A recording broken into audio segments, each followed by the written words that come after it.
Assalamualaikum.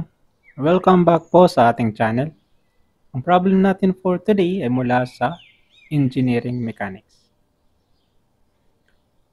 Determine the magnitude of the resultant force and its direction measured counterclockwise from the positive x-axis.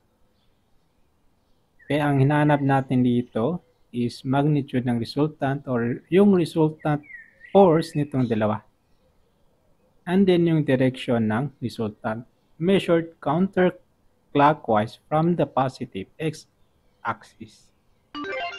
Okay? So, ang magandang solution na pwede natin gamitin dito ay yung complex mode ng ating calculator. Complex mode dahil itong dalawang forces na ito ay isang concurrent forces. Concurrent forces dahil yung line of action nila, kung mapapansin natin dito, yung line of action nitong dalawang force ay nagmi-meet sa iisang point dito. Okay?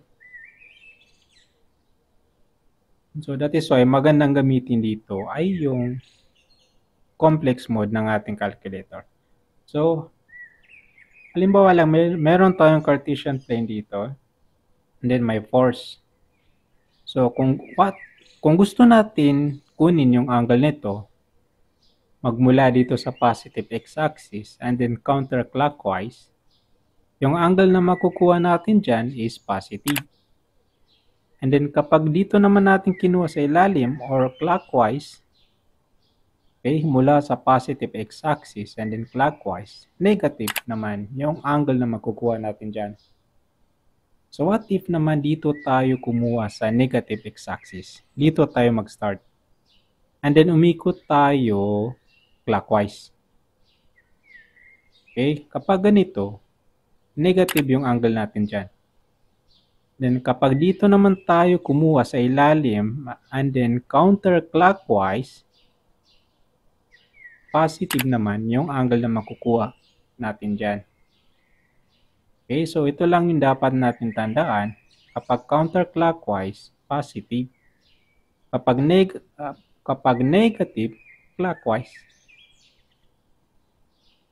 Okay? Okay, start tayo.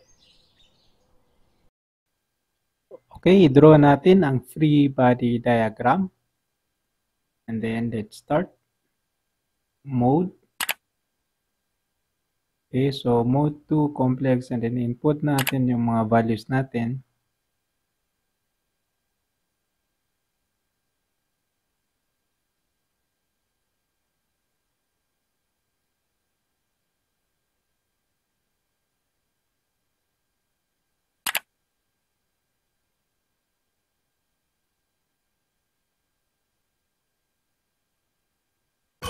Okay, 721 ang ating resultant and then yung angle naman niya is 43.9 degrees.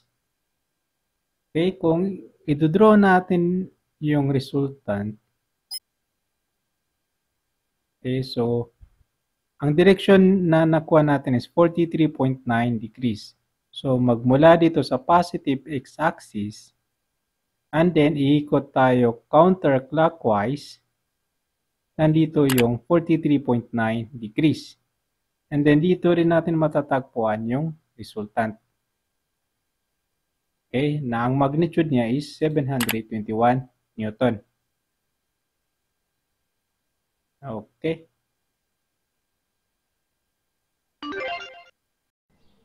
So, what if ang gamit mo is Canon calculator?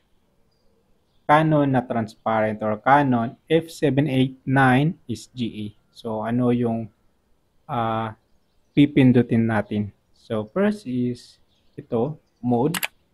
Kundi pindutin natin yung mode and then number 2. Number 2 is complex. So, press 2 and then kapag ganito na, pwede mo na input yung gusto mong i-calculate. So, unahin natin dito yung 800 Newton and then angle. Yung angle is nandito. Angle, and then yung angle nitong 800, alam natin na 90 degrees yan. Right angle. So, that means 90 degrees. Okay, so magmula dito sa positive x-axis and then iikot counterclockwise. 90 yan. And then, i-add natin yung itong 600 Newton. Tapos, angle, and then, negative. Negative, dahil kinuha siya sa ilalim. And then, clockwise yung ikot. So, dito, 30. Negative 30. And then, equal. So, meron nang mag-appear dito. After that, press mo yung ups. Okay, pagka-press mo ng up, may lalabas dyan, and then pindutin natin yung 1. Itong polar na yan. 1, and then equal. Lalabas na yung answer. Itong 721. Yung first na makikita natin dyan, yan yung resultant. And then after angle, itong angle na yan, nandyan naman yung angle or direction ng forces. Okay, so hindi natin siya makita. So scroll natin to the right. Click natin itong right and then makikita natin yung buo. So 43.9. So 43.9 degrees. Ito ang direction ng resultant. So ito ang ating final answer. Okay, so sa mga interesado na bumili ng calculator na Canon na ganito, Canon F789 SGE transparent. So, pwede po kayo bumili sa dito sa affiliate link na nasa description nitong video. So, i-click nyo lang yung link na yon, and then kung gusto nyo bumili, i-click nyo lang. Okay, so ito yung itsura ng ating calculator na Canon, transparent siya, and then PRC approved. Then meron itong 600 function, and then yung kaya ng Casio kanina, yung gamit natin kanina is Casio. Yung calculator na yun, yung emulator na yun, hindi yun pwede. Yung kaya ng Casio, kaya din itong Canon. Okay?